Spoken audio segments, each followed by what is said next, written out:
Jaya Vishnupad Paramahanse Sri Bhaktivedanta Goswami Maharaj Prabhupada ki jai. Sri Radha Gopinath Bhagavan ki jai.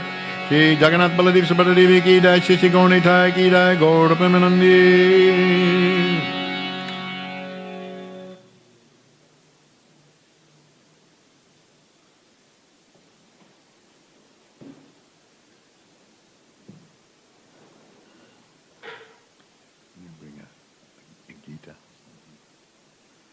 Om Namo Bhagavate Vasudevaya.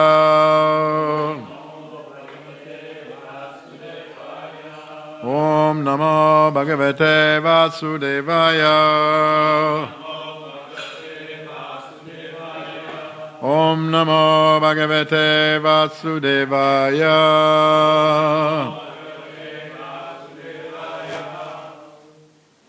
This morning we're reading from the Srimad Bhagavatam, Canto 3, Chapter 25, Text 41. Nanyatra mad bhagavata pradhana purusheshvarat atmana sarvabhutanam bhayam tivram nivartate. Nanyatra mad bhagavata pradhana purusheshvarat atmana sarvabhutanam bhayam tivram nivartate.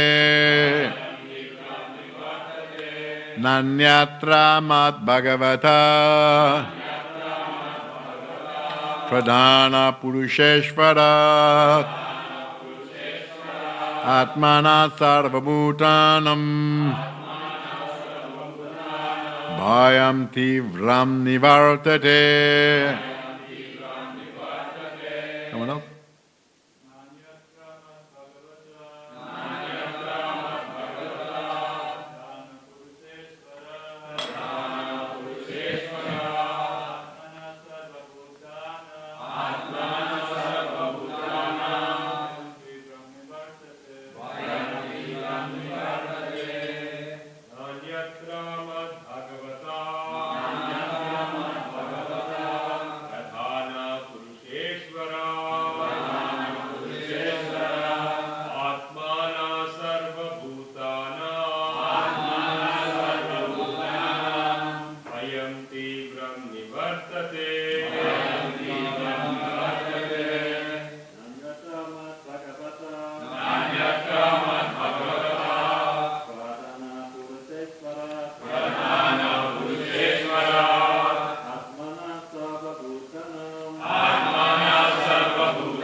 Vaishnavis.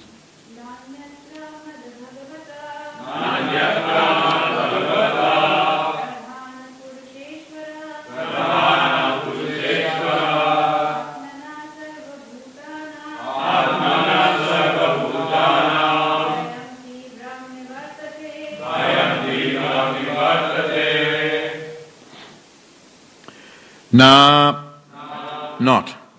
Anyatra, otherwise. Mat, than myself. Bhagavata, the Supreme Personality of Godhead. Pradhana Purusha Ishvarat, the Lord of both Prakriti and Purusha. Atmana, the soul. Sarvabhutanam, of all living beings. Bhayam, fear.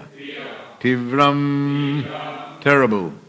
Nivartate, is forsaken. Translation. The terrible fear of birth and death can never be forsaken by anyone who resorts to any shelter other than myself. For I am the Almighty Lord, the Supreme Personality of Godhead, the original source of all creation, and also the Supreme Soul of all souls. Purport. It is indicated herein that the cycle of birth and death cannot be stopped unless one is a pure devotee of the Supreme Lord. It is said, Harim Vina Naiva Sritim Taranti. One cannot surpass the cycle of birth and death unless one is favored by the Supreme Personality of Godhead. The same concept is confirmed herewith.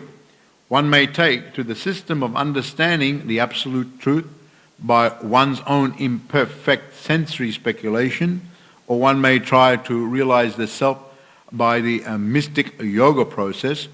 But whatever one may do, unless he comes to the point of surrendering to the Supreme Personality of Godhead, no process can give him liberation. One may ask if this means that those who are undergoing so much penance and austerity by strictly following the rules and regulations are endeavouring in vain. The answer is given by Srimad Bhagavatam 10:2-32. Ye nye ravindaksha vimukta manina. Lord Brahma and other demigods prayed to the Lord when Krishna was in the womb of Devaki. My dear lotus-eyed Lord, there are persons who are puffed up with the thought that they have become liberated or one with God, who have become God. But in spite of thinking in such a puffed up way, their intelligence is not laudable. They are less intelligent. It is stated that their intelligence, whether high or low, is not even purified. In purified intelligence, a living entity cannot think otherwise than to surrender. Bhagavad Gita therefore confirms that a purified intelligence arises in the person of a very wise man. Bhaunam janmanamante jnanavam mam prapadyate. After many, many births, one who is actually advanced in intelligence surrenders unto the Supreme Lord. Without the surrendering process, one cannot achieve liberation. The Bhagavatam says, those who are simply puffed up, thinking themselves liberated by some non-devotional process, are not polished or clear in intelligence, for they have not yet surrendered unto you. In spite of executing all kinds of austerities and penances, or even arriving at the brink of spiritual realization in Brahman realization, they think that they are in the effulgence of Brahman, but actually because they have no transcendental activities, they fall down to material activities. One should not be satisfied simply with knowing that one is Brahman. He must engage himself in the service of the Supreme Brahman. That is bhakti. The engagement of Brahman should be the service of Para-Brahman. It is said that unless one becomes Brahman, one cannot serve Brahman. The Supreme Brahman is the Supreme Personality of Godhead, and the living entity is also Brahman. Without realization that he is Brahman, spirit, soul, an eternal servant of the Lord, if one simply thinks that he is Brahman, his realization is only theoretical. He has to realize and at the same time engage himself in the devotional service of the Lord. Then he can exist in the Brahman status. Otherwise he falls down. The Bhagavatam says that because non-devotees neglect the transcendental loving service of the lotus feet of the personality of Godhead, their intelligence is not sufficient, and therefore these persons fall down. The living entity must have some activity. If he does not engage in the activity of transcendental service, he must fall down to material activity. Soon as one falls down to material activity, there is no rescue from the cycle of birth and death. It is stated here by Lord Kapila, without my mercy, nanyatra mad bhagavata. The Lord is stated here to be Bhagavan, the Supreme Personality of Godhead, indicating that he is full of all opulences and is therefore perfectly competent to deliver one from the cycle of birth and death. He is also called Pradhana because he is the Supreme. He is equal to everyone, but to one who surrenders to him, he is especially favorable. It is also confirmed in Bhagavad Gita that the Lord is equal to everyone. No one is his enemy and no one is his friend, but to one who surrenders unto him he is especially inclined. By the grace of the Lord, simply by surrendering unto him, one can get out of this cycle of birth and death. Otherwise, one may go on in many, many lives and many, many times attempt other processes for liberation. Hare Krishna. The glories of devotional service, explained by Lord Kapila Dev to Devahuti Maitreya. Rishi is speaking and telling about the discussion of Lord Kapila Dev to his mother, Devahuti.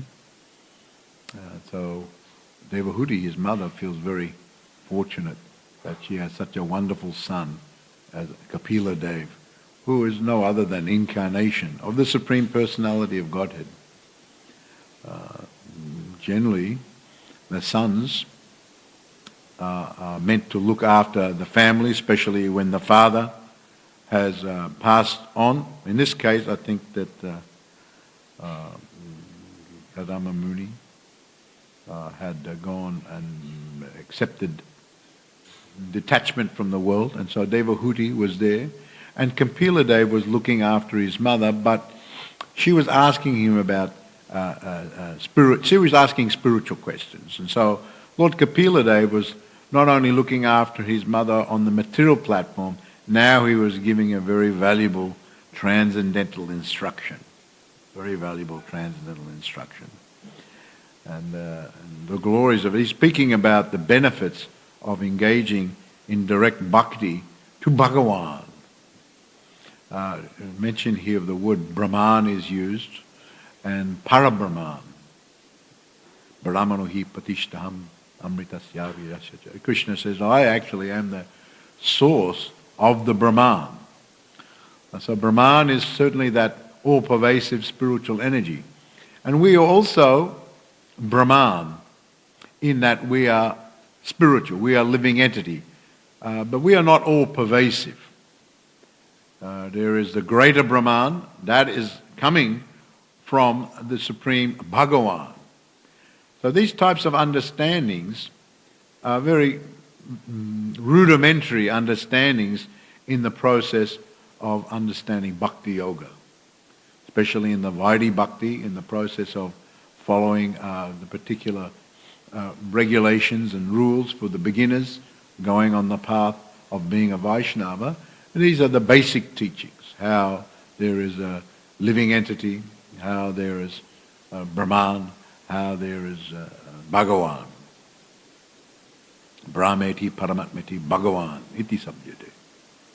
So, for the devotee who is actually practicing devotional service under the guidance of Guru, under the guidance of Krishna, then these things become very clear. But for those who are not engaging in devotional service, as pointed out by Lord Kapila Dev, it is a very difficult thing to understand, because their intelligence is not fully developed. Their intelligence, and here it is mentioned, that it is not fully pure. And Prabhupada goes on to further. He says it's actually they are less intelligent. They are less intelligent. So Lord Kapila Dev says actually there are those who have some intelligence. They understand samsara. They understand birth and death and the suffering within the world. They want to try to go beyond the cycle of birth and death. Of course, there are others who are engaged in material activity who are completely deluded about the nature of their life in the world, that they are identifying with the material body. Perhaps they are in the body of the dog. Now they're thinking, I am dog, I am cat, I am a donkey. They're identifying. And they're engaging in many materialistic activities. So their delusion is they are more covered. They are more covered. There are some who realize, now amongst those ones who are engaging in material activity, of course there is understanding that sometimes there's suffering. Because Prabhupada, he had said many times, most of the time there's suffering. And sometimes you get some relief from the suffering. And they call that happiness. They call that happiness. That's the definition of their happiness. When they get some relief. Yesterday could be like a very storm weather, maybe a cyclone, maybe. And today it became sunny again. Oh, today, now I'm happy. That is relief from the suffering of the previous. So they don't understand these things. And they think that even if there's some suffering, let me try some material readjustment of my situation or the situation within the world to overcome that suffering. To overcome that suffering. So you can never overcome the suffering. The delusion of the materialist is that somehow or other he thinks by political means or material adjustments, intellectual pursuits, the material suffering can be overcome. But that is futility, and that is a very sad position for the conditioned soul who is just absorbed in material activities. So there are that category of conditioned soul. Then there are others. There are others who they realize that one has to do more than just material adjustment, material counteraction to the stress of the world. One actually has to take up some spiritual path. And Prabhupada actually points out here that there are some who have concluded that to follow some spiritual path is good. Actually, this is the means to overcome the samsara of the world. But they conclude, unfortunately, that yatamat tatapat, that any spiritual path is as good as the other one. They're all the same. All the same. All the spiritual paths all lead to the top of the mountain. You will just follow any path and you will arrive at the top. But if you go to the mountain, if you've ever been on the mountain climbing, you can follow a path, but doesn't necessarily mean you will get to the top. That path can take you all over and every which way, and can lead you in more entangled in the deep jungle. It doesn't necessarily mean it. So some say like that, yatamat tatapat, very much propounded. Prabhupada used to comment on this quite often in his talks. Yatamat, this prevailing philosophy, yatamat tatapat. Any path is as good as the other path, just follow anything. And he used to say sometimes, it's just like if you want to take the train to Penrith, if you purchase any ticket, you go to the train station, you just purchase any ticket, you think you can go on the train to the Penrith. No, you have to get the specific ticket to go to the Penrith train station. You can't just get any ticket. Any ticket will do. No, so this is just, it's illogical. May sound nice. That means it's kind of open. You can just do anything you want. This is very appealing to the conditioned soul because this is the disease of the conditioned soul. It just wants to do anything you like. So either in material life you think like that, I can do anything I want, but then you get suffering. So then, how do I get rid of this suffering? Make material adjustments. Oh, that's not working very well. Let me take the spiritual path. So any spiritual path, that sounds good. Any spiritual path. So that plays again to this spirit of total independence and lording it over. You see. And so these are the tricks of the material energy to keep one entangled. Because we have our desires and they become grosser and grosser and grosser. So you just, because there's a whole matrix of entanglement. You follow this plan, you think you're going there, but actually you're going over there.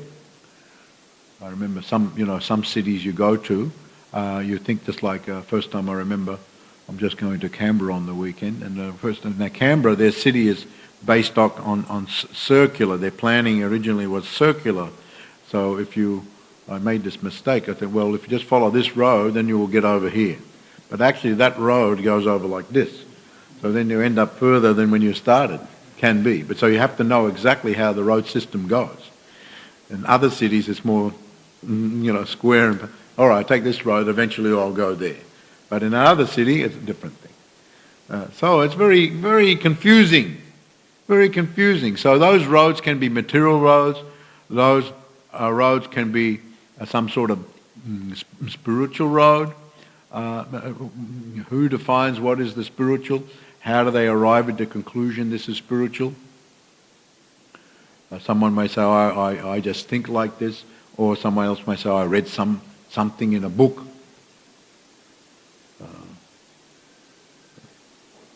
So maybe, maybe not. I remember one time someone brought the Essenean Gospel to Prabhupada and showed it to Prabhupada. Prabhupada, see, in here, we're always speaking to the Christians, but in this Essenean Gospel, it talks about it talks about reincarnation and talks about vegetarianism, that one who is a Christian actually has to be. But Prabhupada said, that's very interesting, but maybe, maybe not we can accept this. He said that we don't know exactly what is the source of this and how it has been perhaps changed. But we just stick to Bhagavad Gita, Srimad Bhagavatam, these books. Then he said, then you're on solid ground. Then you're on solid ground. If you use other sources, then maybe, maybe not. Maybe it's true, maybe it's not true. You don't know exactly.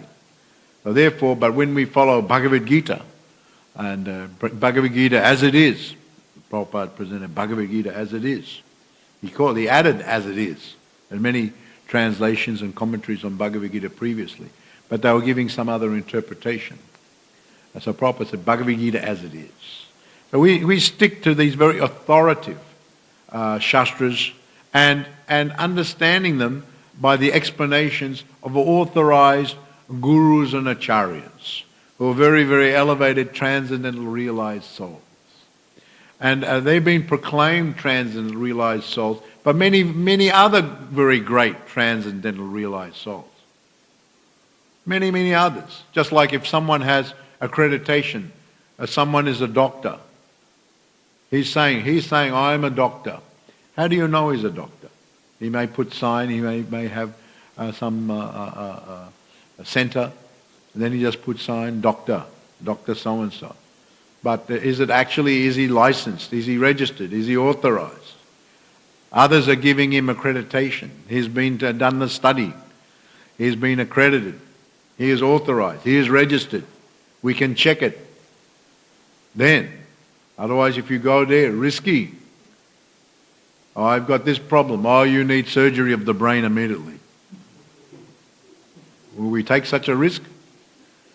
It's very risky. You can go. Who's stopping you?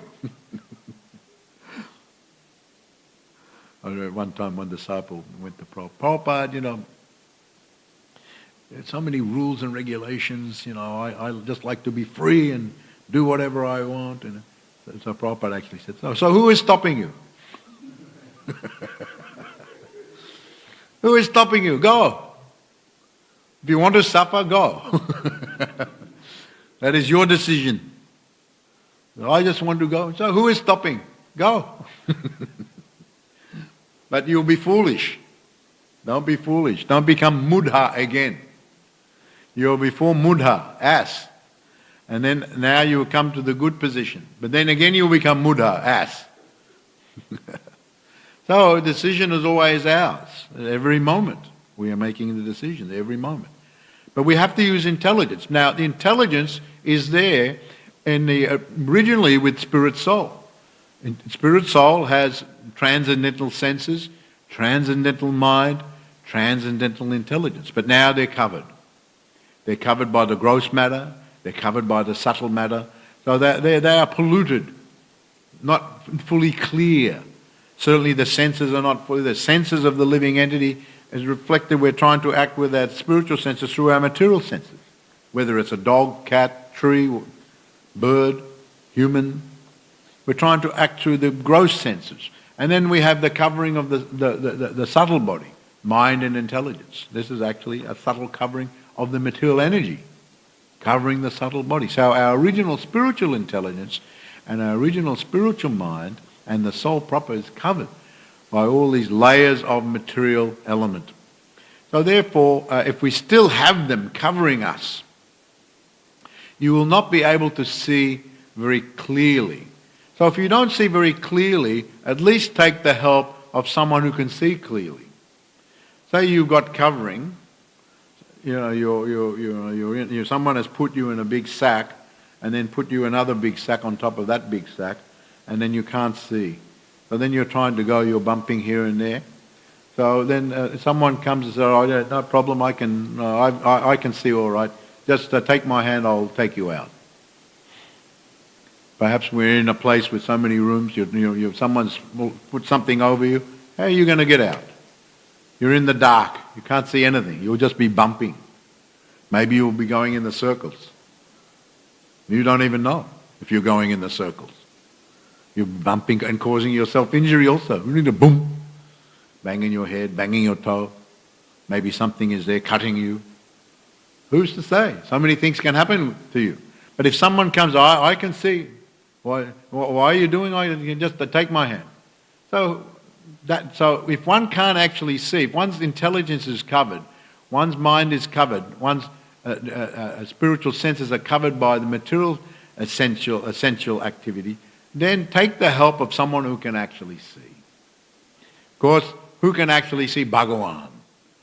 And those who have the mercy of the Supreme Personality of Godhead, those who are elevated, transcendental devotees, they can guide us back home, back to Godhead. So as I said, and as Prabhupada mentions here, that there are those who try to make material adjustments to counteract the samsara and the distress of the world. Others try to make, by their intelligence, try to make some higher type of adjustment by a spiritual path. Some of them understand, well, there is something beyond this world. There is a spirit beyond the world. They've perhaps read some books or gone to someone who says like that, and then they follow that. But they only understand partial. They haven't got the full information. So one may come to the conclusion, I am not this Prakriti, I'm a Purusha. I'm a Brahman. I am Brahman. So, and Prabhupada comments here and he says that some think that I am equal to Brahman, or I am the Brahman. Why are you searching for God elsewhere? You are God, he is God. Everyone is the God. So they come to this conclusion.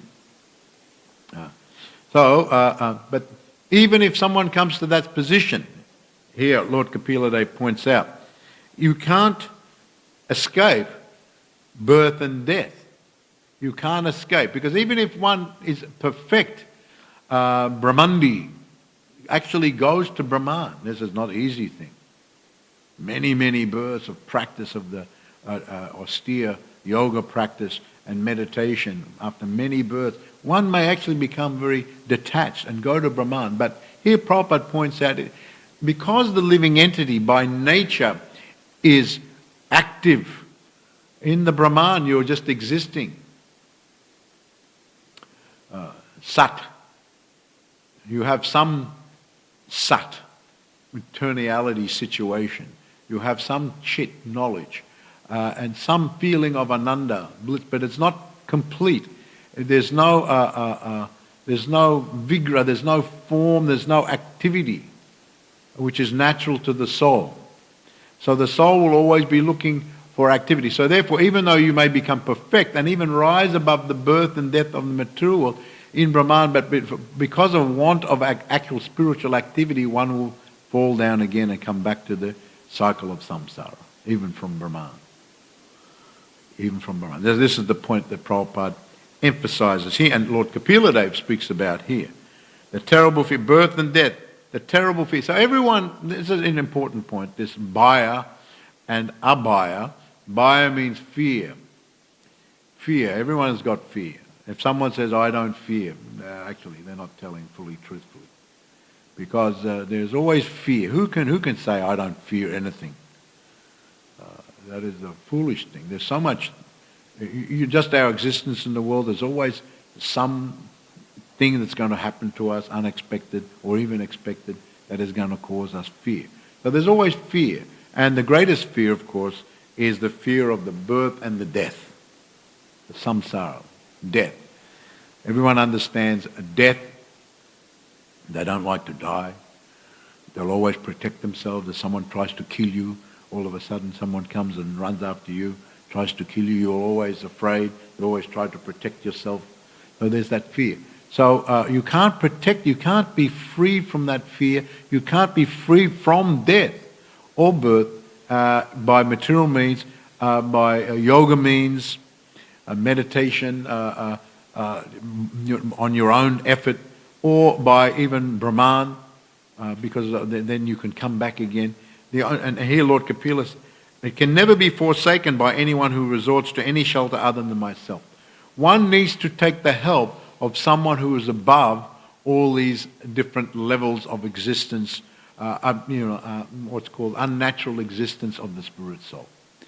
So therefore you have to take shelter, you have to surrender, prapadyate. This is, just surrender unto me. Just reach up and surrender unto me. I will pull you out. Yetu sarvani kamani maya sanyasamarpara ananyana yoga mam yantu upasya. That I am the swift deliverer from the ocean of birth. The one who surrenders unto me, I am the swift deliverer. In the previous verse, it was mentioned by Lord Kapila Day that it is Krishna who can take you to the other side of the birth and the death. Only Krishna. Mukti patara savishan vishneva nashamsha. There's one famous verse spoken by Lord Shiva when asked by Bhaktisara. Bhaktisara was a great saint in the South India who lived by the Sri Rangam temple, and he was just very detached, and he was living very poverty-stricken condition. He didn't want to become entangled. He just wore old clothes. Anything that was thrown, he just wore like that. He didn't take much care as far as his material life. And if his clothes were torn, he would just sit and just get the needle and sew it. One time he was doing like that, and then Lord Shiva Parvati were flying over the head in their Vimana, and then their shadow went on him. And so he saw the shadow, and then he moved out. So it is said that, then Parvati said to Lord Shiva, said, "That's a very strange fellow, because actually even our shadow is very auspicious. Even if someone gets the shadow of you or I, it is very auspicious for them, even the shadow. So people are running even after our shadow to get our blessings and mercy. But this one is moving out. He's a very strange fellow. Let us go there. I want to see this one." So they went down. And Parvati said to Lord Shiva, she said, go offer him all the opulences of the world. Whatever he wants, we'll give the blessings. So Lord Shiva, he said, I think he is Vaishnava. I don't think he will be very attracted to that thing. But no, go. I want to test him. And so Lord Shiva, he went there, he offered. But then he was just sewing. He didn't even look. Then Parvati said, go offer him Svaga. Svaga, you can go to the heaven. Free from this world and go to the heaven. Offer him. He didn't do anything. He'd offer him all the siddhis, the powers of the yoga. Then Bhakti Sai just looked, he said, can you give the mukti? Mukti from this world. Can you give the mukti? Now that famous. Lord Shiva said, mukti padarasan. Vishnu. Mukti, you have to go to Lord Vishnu. Vishnu, he can give the mukti. We can give many things, but mukti from the world, you have to go to Lord Vishnu. So Bhakti Sai said that, then what is the use of all your benedictions? I'm not interested in these things. So then Parvati came and Lord Shiva came and said, no, we are very happy with you. You are the true Vaishnava. You are not attracted to any of the material things. We bless you that you will always remain fixed in your determination to serve the Supreme Personality of Godhead. Bhaktisar. Later on became one of the great alvas of the South India who gave the very great teachings to mankind. Very famous as one of the alvas, Bhaktisar. But anyway, so mukti. So therefore, other than taking that, the Lord Kapila Dev makes this point, other than taking shelter of myself, and why should you take shelter? Now in the previous verse, it was mentioned by Prabhupada that the Supreme Lord is all-inclusive. That means everything comes from Him. Prakriti comes from Him, Pradhana comes from Him, Jiva comes from Him, so many different Shaktis come from Him. He is both within the world and without the world. There are others who are demigods. They have certain powers up to the limit. Others who can award the city, all these things. But they are not all inclusive. They are not in the possession of every aspect of the totality of existence, both material and spiritual. So only someone who has that totality, who is all inclusive of all these things, can actually take you from one area to the other area. If someone has no access to the spiritual area, how he can help you to go from this area to that area? It's not possible. He can't take you from there. He doesn't know of that area. So it's not possible. So devas, one can worship the devas. They can give benedictions in regard to this world. But they cannot take... I remember one time in Auckland, Prabhupada gave a lecture at the Gandhi Hall. And someone said, Swami, in our Hindu religion we have many gods. So what do you have to say about that? And Prabhupada said, oh, they are of this world. I'm talking of someone beyond this world. That is Krishna. Yes. And I am the origin. Name Vidu Suragana Prabhabam Nama Ahmadihi Devam Mahashinam Tasavish. I am the origin of all the rishis, the sages, and the devas, Krishna says. I am the origin. So they are of this world. Krishna is beyond. So if you want to go beyond the world, which is the only place where you can get free from the samsara, the birth and death, then only the personality of Godhead, Sri Krishna, can help you. So therefore, one who's got developed intelligence, or developing intelligence, maybe your intelligence is not completely pure, but it's becoming purified. So by engaging in the process of the bhakti yoga, especially under the Vaidhi bhakti, then our intelligence is becoming more and more purified, so we understand, we surrender unto Krishna. So this is actually good intelligence. This is actually wisdom. Others may have some level of intelligence, just like the karmis have to have intelligence to do so many things in the world. Even the dog and the cat has to have intelligence. The birds have to have it. So every living entity has got intelligence innate in themselves, that spirit soul, but it's very limited according to their situation in the world. So the devas have very vast intelligence, and as you've got Lord Brahma has very, very vast intelligence. Lord Shiva is a transcendental personality. He is practically on the level. So as you go higher and higher, in the person of Bhagavan, Sri Krishna, that is the topmost intelligence. So one who takes shelter of him, their intelligence can become purified to that, maybe not to the degree of Krishna, but can become purified to be able to understand the Supreme Personality of Godhead. So here, Lord Kapila says that one who engages in service, and actually he says, especially someone who is engaging in unflinching devotional service. Unflinching, the word unflinching is used. Unflinching means you don't be distracted by any other thing. When you flinch at something, you may be, and then something comes, you flinch and you look over there. So someone who doesn't even do like that, they're the topmost devotee. Topmost. So for them, they immediately go to not only Brahman, but to the level of understanding Parabrahman. So others, they can rise to the highest levels of material.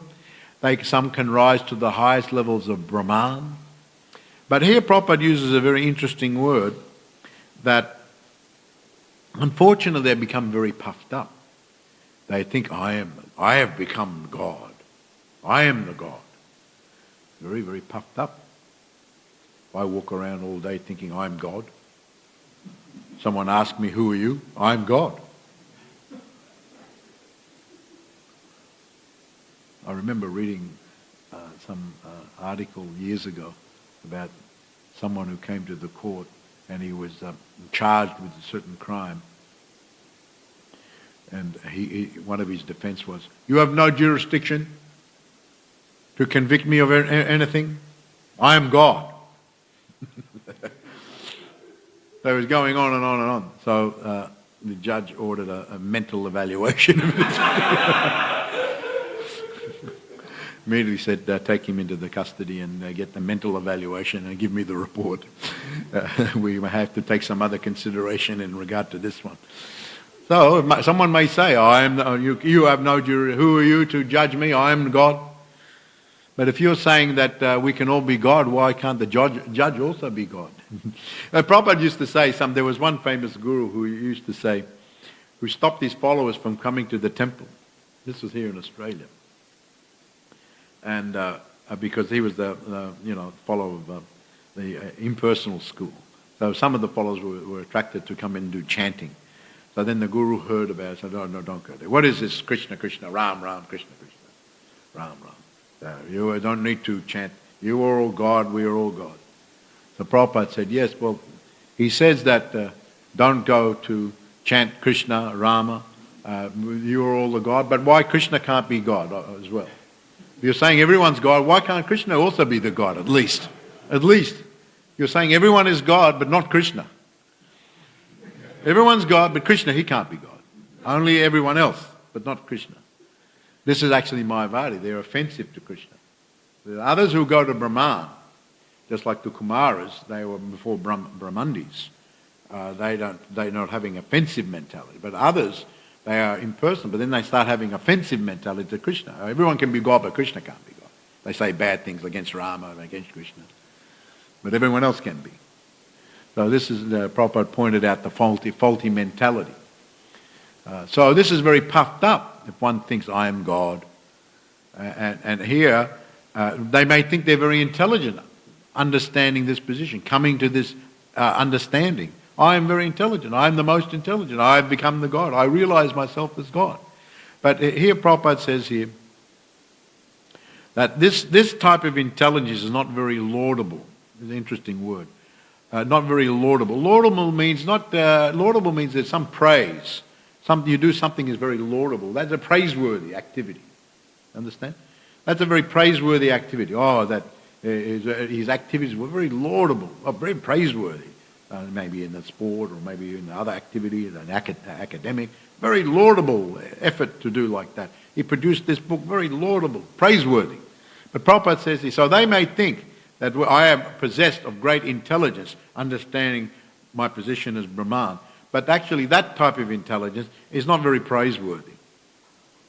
It's not very praiseworthy. It's insufficient and it's not yet purified. To understand completely, one needs to purify their intelligence. And not just by some gymnastic adjustment or some adjustment in this world. It needs to be pure and can only be purified when one connects again to the Supreme Pure. Om apavitra pavitra va sarva gishtam. I remember my initiation, Prabhupada explained this verse about, because at that time we didn't know much Sanskrit or anything, and one devotee asked, can you explain, we're chanting this mantra, we don't know what is the meaning. Om apavitra pavitra. He said, yes, to purify, the lotus-eyed pundarikaksham, lotus-eyed Lord, whether one is, he is the Supreme Pure, and whether one is purified or unpurified, if he takes shelter of the Supreme Pure, he can become purified. So everyone, all you disciples, all you new initiates, he said, you have to become pure as quickly as possible. So one can only become pure in the association of the pure. Of course, God is everywhere. He is in the atom.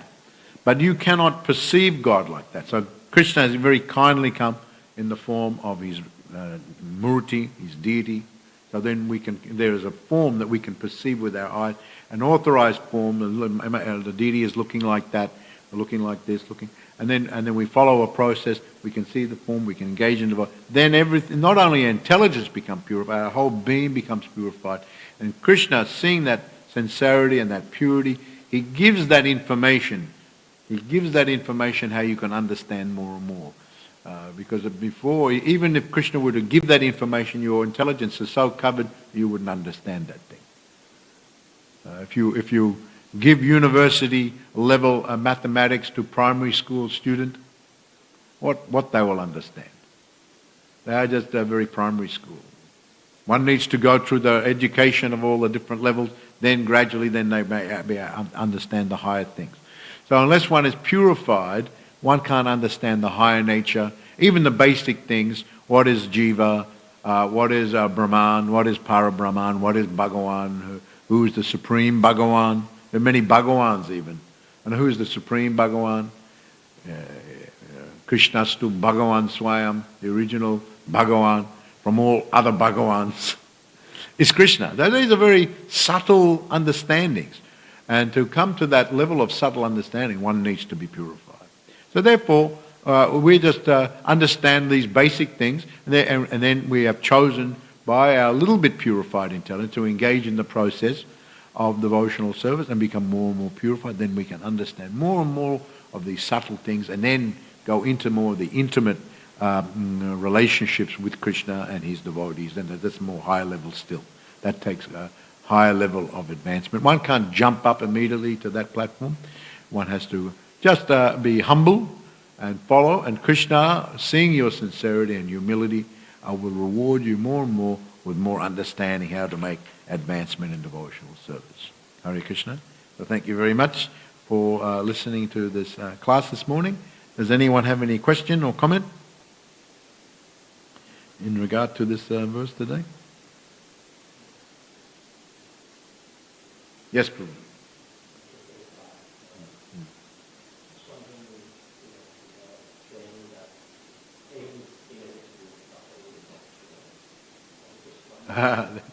Pain is inevitable. I don't know, I've never heard that saying, but when you say we have a saying, who has that saying? Someone. Okay. It's interesting. I don't know what the... Don't ask me to comment on some saying someone has. Anyway, what is your question?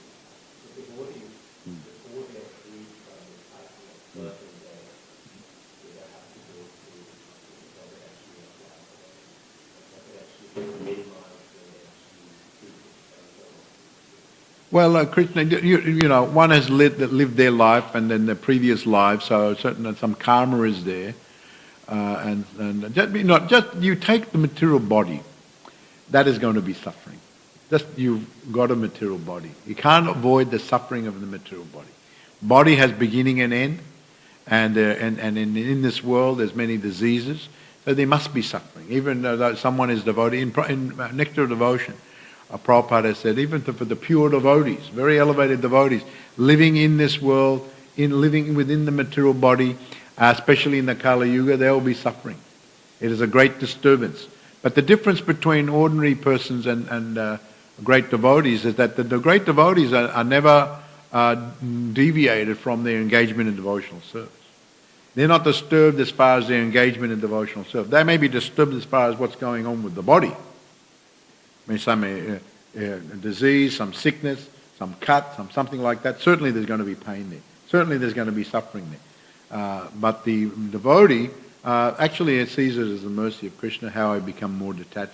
You can't escape the suffering of the material. As long as you've got a material body, you can't go away from that. There'll be death. But how are you going to handle it?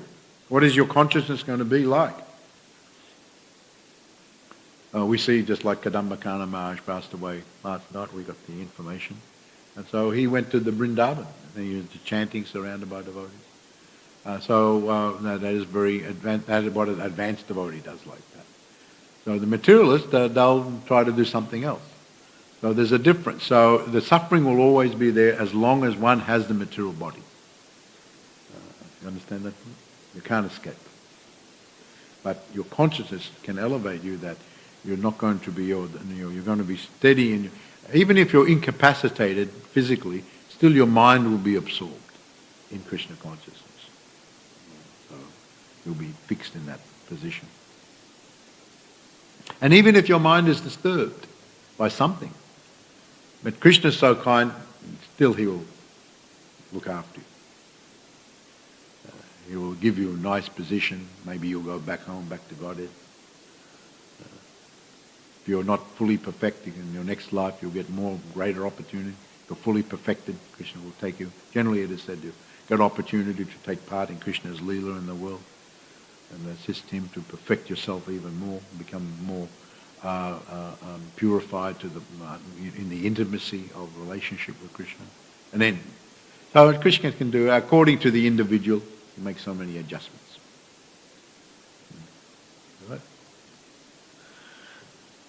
All right, thank you very much. Hare Krishna, all glories to Srila Prabhupada ki jai, Gaur Premanandi, Hari Hari Bol.